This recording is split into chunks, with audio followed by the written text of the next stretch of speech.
Dumako naman po tayo sa ibang balita. Dinoble ng Davao City Police ang kanilang puwersang nagbabantay sa lungsod kasunod ng pagkakapatay noong Biyernes sa isang hinihinalang miyembro ng terrorist network na Jemaah Islamiyah. Patuloy namang iniimbestigahan ng 5 na arestong kasamahan umano ng napatay. Makibalita tayo live kay Donna Timbalsenaho ng GMA Davao. Donna? Naka-double red alert ngayon ang Davao City Police kasunod na nangyaring engkwentro noong Biyernes sa isang hinihinalang miyembro ng terrorist network na Jemaah Islamiyah.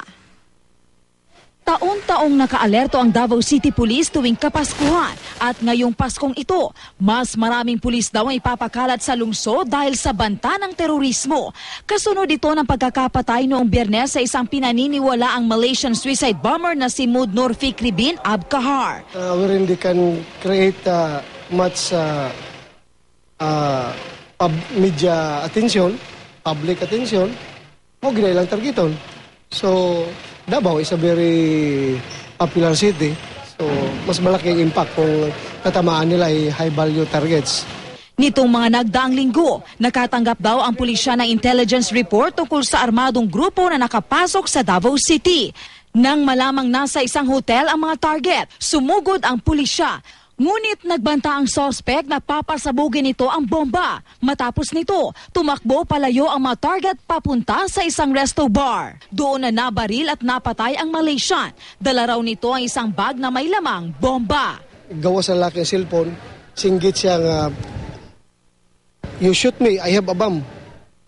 I will detonate the bomb. I will explode the bomb. You shoot me. So mo itong naatras me. Nakuha sa lalaki ang bag na may bomba. Agad itong pinasabog sa bakanting lote.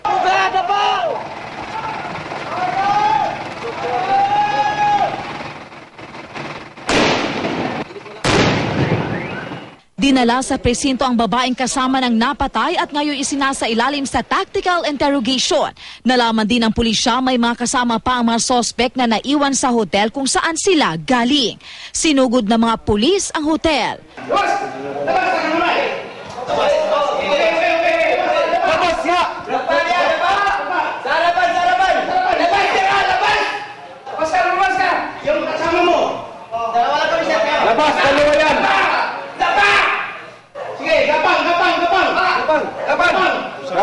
Naaresto sa hotel ang 4 na hinihinalang kasamahan ng napatay na umano'y suicide bomber. May nakuha ang isang handgun at accessories ng baril sa sasakyan ng mga naaresto. Wala pang ibinibigay na pahayag ang babaeng nagpakilalang asawa ng napatay pati na ang 4 pa umanong kasamahan nila.